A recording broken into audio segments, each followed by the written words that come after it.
Welcome to Security Token Insight, brought to you by the Security Token Academy. The security token industry is here and will provide a key foundation for the evolving financial internet. The Security Token Academy provides insights about this new era for security token enthusiasts, investors, and issuers. The security token industry is here, and you can get involved. Hey everybody, I'm Adam Chapnick. And I'm Amy Wan. Thanks for joining us. Coming up on today's episode of Security Token Insight, in your security token investing news, details on Harbor's STO. Plus, QuantmRE is in this week's STO Spotlight. We'll introduce you to the founder, Matthew Sullivan. Also, we've got an expert interview with securities attorney Marty Tate, and we'll let you know the date of our next security token meetup. That and more is straight ahead. Now it's time for your security token investing news. Security token platform Harbor launches its first STO. The security token offering involves a new multi-million-dollar off-campus megadorm at the University of South Carolina. The hub at Columbia will be divided into 955 tokens valued at $21,000 apiece. You can find more details on Harbor's website, harbor.com. By the way, Harbor is a gold corporate member of Security Token Academy. And in other news, STOs are currently illegal in China, but could that change? The chief of Beijing's Municipal Bureau of Finance said, quote, "My only advice is to engage in such offerings when the government has legalized them," end quote. You may recall China took measures to ban ICOs last year. We will monitor the latest developments and bring you updates here on Security Token Insight. And by the way, you can learn about the latest regulatory rulings from around the world on our website. Just click on the Learn tab and select Regulatory. Now it's time for our STO Spotlight. This is where we introduce you to a company that has launched or will be launching a security token offering. QuantmRE is in this week's STO Spotlight. The company enables homeowners to release the value of the equity that's locked up in their homes without taking on more debt. Before we meet the founder, let's learn a little more about QuantmRE.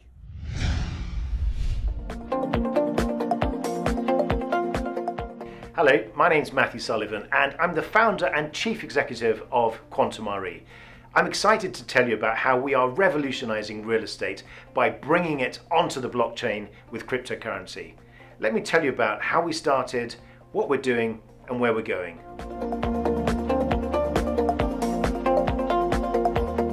I started QuantmRE because there was something critical missing in cryptocurrencies. And what was missing was the fact that they were not backed by anything. So if you take real estate, people understand real estate. You can touch it, you can feel it, it's physical, it's real. There are so many benefits with cryptocurrencies, but to marry the two together, that to me seemed the ultimate solution. Joining us now is the founder of QuantmRE, Matthew Sullivan. Thanks so much for being here today, Matthew. Thank you for having me. It's a pleasure to be on. Yes, so returning champion to the show.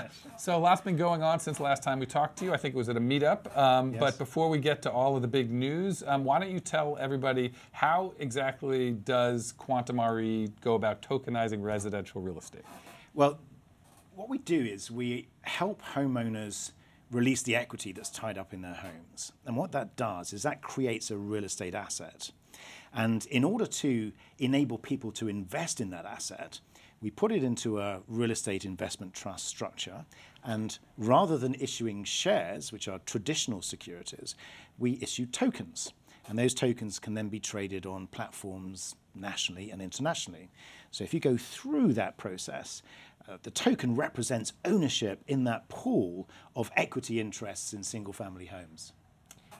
You know, in many of our interviews, you've often mentioned the phrase equity freedom. What does that phrase mean? It's something that really bothered us because as a homeowner, having spent years paying off your mortgage, to be able to go back and have to go to a bank on bended knee to borrow money to release some of the value just seemed to us to be an entirely inappropriate way of releasing the equity that's locked up in your home. So the concept of freedom really just emerged out of when we were discussing what we were doing, trying to find words that describe what we're doing. And freedom was the most appropriate word because it's the freedom of having to be tied up with banks and having to go back and borrow money. It's freedom to spend the money on whatever you want. And it's really the freedom to use the value that you've built up over those years without having to take on additional debt or have those monstrous interest payments every month. Yeah, so you guys recently announced that you're partnering with Securency to accomplish a whole bunch of things. Can you tell us a little bit more about that partnership? Yes, now, securities is a rather complicated business. Yes. And we went into this with our eyes open. So, on the team, we have a number of highly experienced people in securities and real estate. So none of this was a surprise to us. But effectively, what we're doing, along with many other people in the securities space, is building a parallel securities environment. We're not trying to replace the existing $69 trillion global stock market. But if you were ever going to build a new settlement system and a new securities system, you'd probably build it on blockchain. Now, in order to do that, we need partners. We can't do all of it on our own. And Securency provides us with some critical components that enable our tokens to trade and move from owner to owner globally in a compliant way. So that's a massive undertaking. So we're delighted to be working with some of the smartest people that I've met to help us achieve that objective. Yeah. Are you familiar with their structure that involves a stable coin in that process? Are you familiar with that? Yes. I mean, these are some of the smartest guys that we've come across. We've had them on the show. We love them. Yeah. And it is just the mechanism of changing and swapping dynamically one token with another token happening at the speed of light that enables you to be compliant in one jurisdiction. And then if you sell in the UK to a US person, being able to dynamically swap those tokens behind the scenes. There's some really smart technology there. So we're using that technology. They help us get to market. And that's really the benefit of that true partnership. Wow. Yeah, absolutely. Very complex, very difficult sounding. You're also partnering with Prime Trust, which is a custodian, and the reason for that is so that your investors can buy security tokens without needing a digital wallet. Can you tell us a little bit more about that partnership? Yes, one of the main reasons we're partnering with Prime Trust is to solve one of the biggest challenges as an owner of cryptocurrency. In other words, where do I put this stuff? If I own cash, it goes in the bank. Mm-hmm. But if you're an institutional investor or any type of investor, in order to be able to buy a tokenized security, you have to set up a wallet. You then have to become involved in all of the security issues associated with that. Now, you don't need to do that in the traditional world with shares because you have companies like Prime Trust that hold the shares for you. So what we're doing is we're really simplifying the process, and we're applying methodologies that are used in everyday securities. And thankfully, Prime Trust are at the forefront of these types of developments, and they've created a system that allows our investors to hold their shares in a regulated, insured custodian account. So they don't have to worry about the security issue of finding their own wallet. That's great. Okay, so let's talk about the STO per se. It's now live. Yes. So who's able to invest and how much are you trying to raise? Any accredited investor based in the United States as part of phase 1 of our platform. Okay. And the reason there are a number of phases is we're working in conjunction with the SEC, and there are various rules that obviously we have to adhere to. That means that there's a stage process. So today, any accredited investor in the US can go online, can go through the process, and they can buy EQRE, which is our asset-backed token. We have our Regulation A+ filing with the SEC. It's been cooking there in the background for the last 2 months. So as soon as that's qualified, any non-accredited investor can also participate. And between those 2 dates, we'll be opening up the market to non-US persons. So we've got a few challenges that we've set ourselves over the next few months, but there will be this cascade of opportunities for people around the world to be able to buy into this asset class with what we hope will be a liquidly traded instrument, which will be our asset-backed token. So you are primarily working in the single-family residential real estate space. Yes. What makes that space so prime for investment, and how does all this differ from commercial real estate? For a start, residential real estate is a huge asset class. So there's over $32 trillion worth of single-family, owner-occupied real estate in the United States. It's also an asset class that's very well understood. There's a number of indices, like the Case-Shiller Index, that report on the movement of house prices. And also it's an asset that people understand themselves. You know, I live in a home. From an equity perspective, nearly half of that $32 trillion is in equity. So there's over $15 trillion worth of equity that's locked up in people's homes. So for a start, there's a big enough asset class to keep us busy for some time. Secondly, most importantly, is scalability. In any commercial deal, it's very difficult to get good quality deal time after time after time. The smaller deals tend to be lower quality, and you have all sorts of issues with adverse selection. In other words, is this a great deal, or am I just doing it because I've got so much cash I need to find a home for it?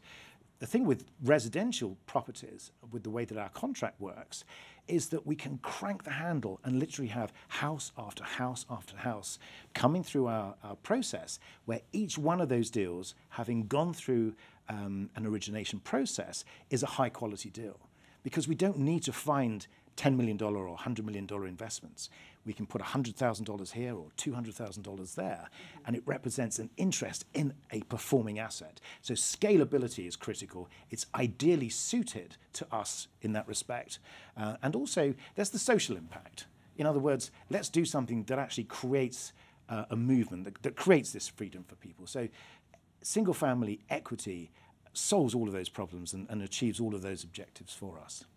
I've had some question when I've talked about this, as you know from the past. This has always been one of the things, like, when's someone going to do this? When's someone going to do this? Yes. But I think when I talk about it, we use the term shared equity release, right? Yes. So people ask me, how is that different from a reverse mortgage? Can you speak to that? Yes, the fundamental difference is there's no debt.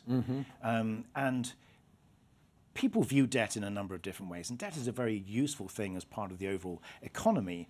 But most people, if you ask them the question, is debt a good thing? The overall answer is there's no such thing as good debt. So if there is a way of helping people take some chips off the table, take some value in their home without adding a debt component, then that's the optimal solution. Now, a reverse mortgage is a debt mechanism. So what it does is it defers the debt. The debt is still ticking away there in the background. You're still adding interest, but it's being hidden. It's accrued. It's you don't have to pay it. It's buy now, pay later. It's that scenario. But with our program, with equity release, you're simply selling something that you already own at today's price. So that means you're not adding debt, and that factor makes it so different in terms of how it's viewed by people. In other words, I don't want to take on more debt. Well, in our situation, you don't have to. And that's the fundamental difference. So can these homeowners actually one day be able to buy back their shared equity? Yes, they can, absolutely. So what we don't want to do is put a homeowner in any position where they are worse off because of what we're doing. Right. Now, for us, we run a business, so we're saying we're giving you some money in exchange for an asset. But obviously, if you want to buy that asset back, you're able to do so as long as we don't lose out. So there's a minimum period. So if you pay us back within the first 2 years, we fix the price, which is there's a 10% prepayment charge to you. But any time between that period and 30 years, so you've got 30 years to either sell or refinance your home. You refinance at the market price, and we decide that market price by sending an appraiser.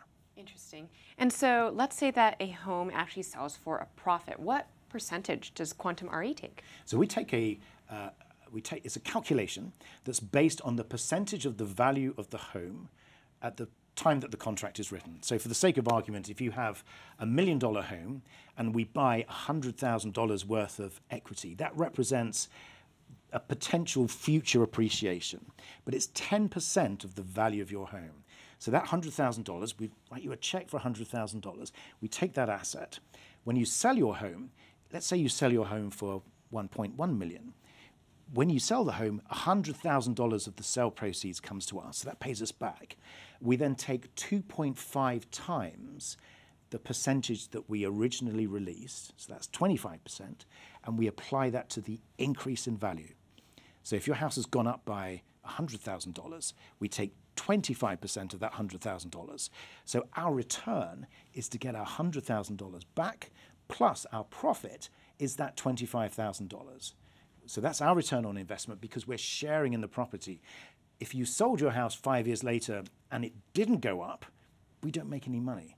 And that's another real difference between what we do and debt. So that it is a real partnership. Got it. So what's the responsibility of the homeowner to pay the property tax and maintain the property on their own? What happens if, let's say, the owner is negligent and doesn't fulfill? Well, we're partners. So we start off as silent partners. Now, if the homeowner stops paying the mortgage, stops paying the property taxes, effectively puts our asset in jeopardy, we stop being silent partners and we start saying, look, as part of our agreement, we're actually co-owners. Although we're not owners in your home, we have a shared interest in your property. So part of the agreement is that you have to keep up these payments. Now, things happen to people and we all understand that circumstances change. So we have the right within our contract to be able to step in and help you out. So if you're running short of capital, maybe we can help you release more equity that gets you over that hump. If you're really in dire straits, maybe we could help by taking over the mortgage payments whilst you're trying to find a buyer at a market price rather than having to sell your house at a much lower price. So there's a number of protections that we have that are built into the contract, but it's up to us to decide how we apply those, and every case is different. Very interesting. So, I'm an attorney, so forgive the morbid question, but it's when I have to ask, right? So what happens if a homeowner dies? That's an event that triggers the close of the contract.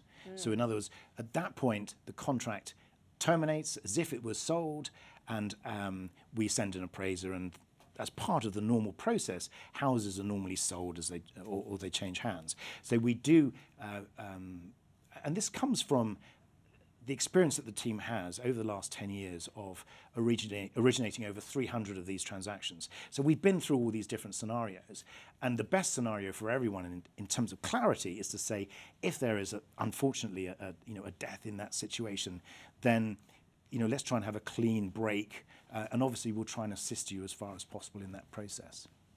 Fantastic. Well, Matthew Sullivan, CEO, founder of QuantmRE, thanks again for being with us. We wish you guys the best of luck. You'll have to come back. Tell us all about how the STO is going. Adam, thank you for having me on. It's been a pleasure.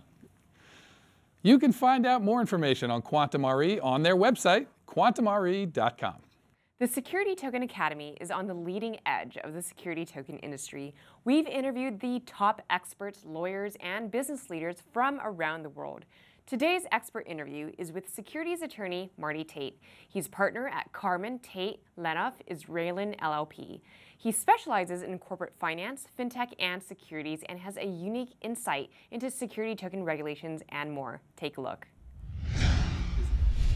You are an attorney. What firm are you at? So I'm with Carman, Tate, Lehnhof, Israelsen. We're a boutique securities finance firm based in Salt Lake City. We have offices in Palo Alto and Portland, Oregon as well. Fantastic. So, the SEC and the CFTC have kind of, in some ways, they're almost going a little bit head to head. Each are coming out with their own clarification and guidance. Can you give us an up-to-date primer on the CFTC's position on security tokens or the token industry in general? Yeah, so the CFTC has been pretty consistent, and I think there's a little bit of a turf war that's happened between regulators. You see, not only the SEC, but the IRS has a position, as well as the CFTC, and they've been pretty constant. I think since 2015, they've said virtual currencies constitute a commodity. That position's been reiterated multiple times over the past few years, and then there's been a recent court case within the last month where district court basically confirmed that ruling that virtual currencies or digital assets are commodities for CFTC purposes. Now, when that happened, I had a lot of clients call me and say, what does this mean? How does this affect us? It doesn't, and my first reaction was, well, I'm not sure. Let's figure that out, because it depends on what they're doing. But the CFTC really only cares, that really only matters, and that classification only really matters if you're engaging in some sort of derivative contract, a future contract. It doesn't relate to spot sales, so which is what's happening on most exchanges. So from that aspect, you don't need to go out and worry that you're complying with the commodities rules. The other spot where it does come into effect, and this is where we've seen action by the CFTC, is if there's been fraud. And in a number of cases, in some of these lawsuits that we've seen or enforcement actions, there's been fraud by the issuer, and the CFTC says in those cases we'll come in and we can bring an action. I think that, again, there's a little bit of a turf war. I don't know how much the SEC really cares about that. I'm sure they're happy to have the help. And from the, you put that next to, juxtapose that with what Commissioner Clayton has said, which is, I have yet to see an ICO that's not a security. And we've had clients say, well, is it a security? Is it a commodity? Is it a currency? And the fact is, it could be all of those things, or none. So it's not mutually exclusive, right? Correct. Yeah, you could have an offering that's done, an issuance, a token sale, and that could be start off by as a sale of a security. The CFTC could say, hey, there's fraud. We think it's a commodity. We're gonna investigate. And in New York, they might say, hey, that's a currency, and you need a bit license. So yeah, it's clear as mud. I mean, this is all very much regulatory soup, and I think for smaller companies, privately held companies, startups, it can be very confusing, but also become very costly to figure out, how do I comply with all these regulations? When do I know if I'm a commodity, a security, if all these different regulators apply? What gives? That is a great question, Amy. What does give? And we get this a lot. I have a client that's doing an offering now, and they, we went through this analysis, and for all intents and purposes, their token, it functions like a currency. It has value within their ecosystem. You can buy products. It's used to basically engage in commerce on their platform. It looks like a currency. The sale of that, though, could be deemed as a sale of a security. And as you can imagine, that not only creates confusion, but it creates a lot of frustration. They say, well, what laws do we have to comply with? And even if it was a currency, then we have to say, okay, well, where can you sell a currency? And what do you need to sell a currency? And what licenses? So it's insanely unclear. So let's switch gears for a second and talk Reg A pluses, right? Okay. There are a stack of STO-related Reg A pluses on the SEC's table, but none have been qualified. Why, and how long is it going to take for the first one to get qualified? I don't know. I have a few of those in the stack, and I would love for those to get through. One of the offerings that we have is almost identical to a regular preferred stock offering that we did for a REIT. The only thing that's really different is that instead of the preferred stock being Series B, it's Series T for tokens, and the company plans on tokenizing it. And you would think that would be kind of something they just look at and say, great, we've already... That's an easy one, yeah. Yeah, we've approved this format. We know you guys. All the players are the same, but it's sitting on their desk. We heard earlier today, former Commissioner Cox said that, I guess he's got one on the SEC's table as well, and he says it's been in there for almost a year, the better part of 2018. And if he can't, and he says we've answered all the questions, we've done everything right, and they're just afraid to approve it. I think once they do, you would think those sort of floodgates would open. I think they're just afraid to open the floodgates. Open the floodgates, yeah. But I think that they'll have to at some point. Yeah. And once they do, I think that will be a big change in the industry. I think you'll see, in addition to these stacks that are on their table, you'll see a lot more filed because of sort of the promise of what a tokenized equity could bring as far as liquidity. So, we are nearing now the end of 2018. So how do you think the space is going to evolve next year in 2019? And do you have a wish for the industry in 2019? To hear Marty's answer and the full interview, go to our website, securitytokenacademy.com, and click on the interviews page. Thousands of people from around the world attended World CryptoCon in Las Vegas back in October. Security Token Academy was there conducting interviews with some of the biggest names in the security token industry. That's where we met Juan Capello. Juan is co-founder of Private Advising Group, as well as Miami Lab Ventures. He has insight into the big differences between utility and security tokens and more.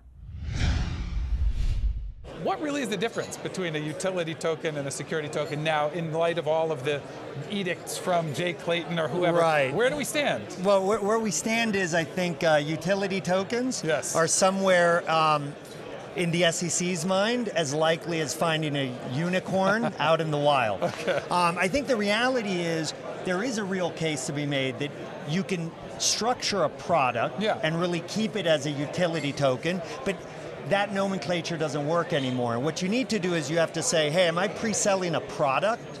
If I'm pre-selling sneakers, or Spotify wanted to issue a spot, and each spot was worth a song, and it was consumable, and most of the people consumed it, no problem. Right. You can do general solicitation, you can have billboards talking about it, you can have 50 cents tweeting about it, no problem. But now, is that no problem? I mean, is that truly consensus, or are we like, it seems to be no problem?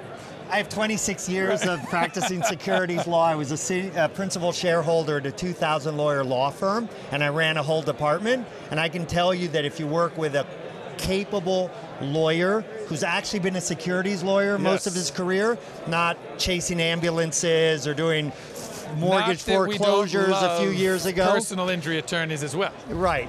But the point is, yes, you can definitely structure something as a utility token. Okay. The issue is it's not nearly as much fun, because what you're not going to be able to do is raise money. You can do a pre-sale, but you're not going to be able to raise money. You're not going to list it on an exchange. The laws of gravity are going to apply to that product. Got it. Okay. So that's clear. Now, in the work that you do, you work with a lot of the high-profile players in our tiny little, but soon-to-be enormous niche. What are you seeing as sort of the sticking points, whether it's regulatory or if it's in the formation of a company, or is it maybe it's even in the understanding in the public? Like where are the sticking points? Yeah, I'd say that the biggest thing is there's been a lot of static or bad advice out there, and so you still have people making mistakes that are very predictable. It's very difficult to predict who's going to be successful, but it's very easy to predict who's going to, crash against the wall. Really? Okay, and the people who are today, U.S. based, the mind of management is in the U.S., and they're, trying to go to Switzerland to create a foundation to do an ICO, or they're telling me, oh, I've been talking to this, amazing lawyer in Malta who says we can just do it there. That they're missing the big point, which is in the United States, the Securities and Exchange Commission is a bit old-fashioned. They have the Securities Act of 1933, the Securities and Exchange Act of 1934. Those acts have not needed giant amendments in the last 90 plus years. They've been in, or 80 plus years. They've worked just fine. And anyone who thinks today that the SEC feels that, there needs to be wholesale changes to their rules hasn't dealt with the SEC. And so what I'm seeing from entrepreneurs is smart entrepreneurs that are working with platforms like Securitize and understand compliance, et cetera, are really able to take advantage of this market. The people who are trying to position themselves too much as pioneers, they're going to keep getting the arrows. And those arrows are going to be increasingly painful, whereas the settlers, the people who are going to do things in a compliant way, they really are going to get the land. and they're not going to have to worry so much about the arrows. That is a great metaphor that I have not heard. It's easy to see it that way, isn't it, right? Yeah. You don't want to be a settler. You don't want to be a pioneer. Sorry, you don't want to be a pioneer. You want to be a settler, right, exactly. That's right. That's really interesting. So what about in terms of when you're advising these sort of core companies that are the building blocks of the industry? Yeah. Are they running into problems because of some issues with the laws or something? So I'd say for issuers, for companies that want to issue tokens or issue coins, the rules are fairly clear.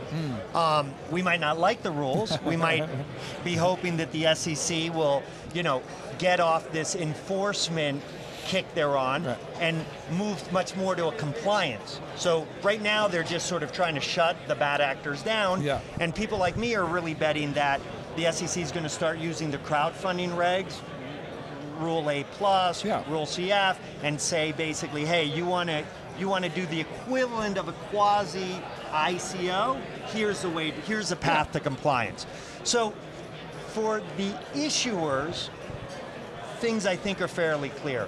For the people who are trying to create the infrastructure, the trading platforms, the settlement platforms, it's a mess. I mean, that's the reality, that you can spend hundreds and hundreds of thousands of dollars with the brightest minds who lobby the SEC, et cetera, and you will get very inconsistent advice, and that's not good for the industry. No, right. We want clarity. Yeah, and so people like, whether it's Securitize or Bread, who's a client of our BRD, Sapos, people who are Coinbase, people like that who are really trying to do things right and create smart infrastructure for this industry, they are really being hampered by a lack of clarity in the rules. But for the issuers, for the actual companies that want to issue tokens, I think the rules are fairly clear at this point. Right, well I guess seems like we would need that clarity to come from the infrastructure so that everybody can... 100%. We need the tracks for the trains to drive on, right? I mean, the dirty secret is that there's a lot of vested interests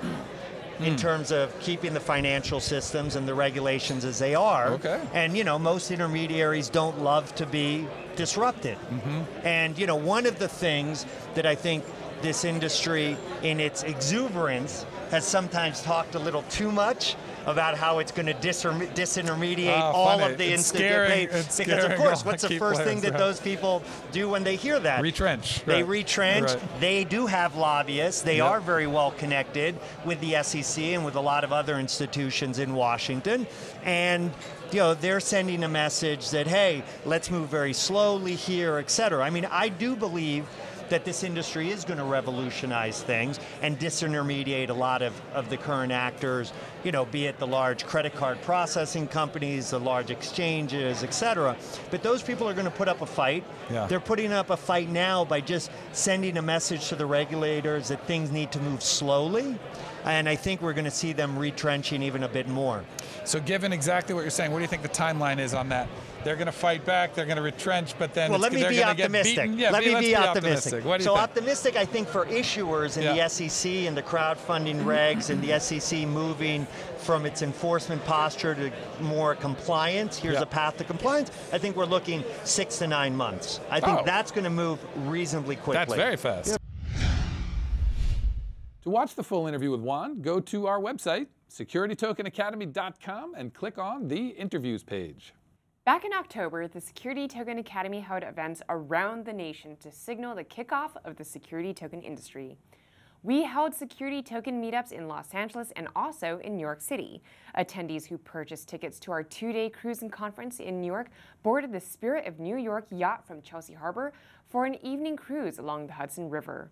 That was followed by the security token industry launch event inside the Conrad, New York. Hundreds of people were in attendance as industry leaders rang the opening bell to signal the official kickoff to the security token industry. To view all of the videos from Security Token Industry Launch Week, go to our website, securitytokenacademy.com, and click on the Events tab and select Launch Event Video Library. The best part, it's free and contains a wealth of information. And mark your calendars for our next Security Token Meetup. It takes place Thursday, January 31st inside Maggiano's at the Grove in Los Angeles. Free food, drinks, networking, and more. You can find all the details on our website. Just click on the events page. All right, that's it for today's episode. Be sure to follow us on Twitter, Facebook, Telegram, and Medium. And don't forget to subscribe to our YouTube page so you don't miss out on any of our videos and expert interviews. I'm Amy Wan. And I'm Adam Chapnick. And before we go, a big thank you to our Platinum corporate members, Merrill Lynch and Securency. We invite you to learn more about our corporate members by clicking on the directory page on our website.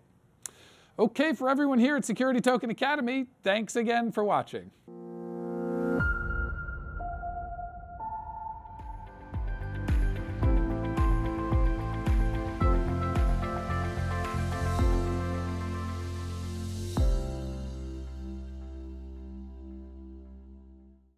Learn about regulations governing cryptocurrencies and security tokens from around the world with our regulatory review. It's on our website, securitytokenacademy.com. Click on the Learn page so you can stay informed.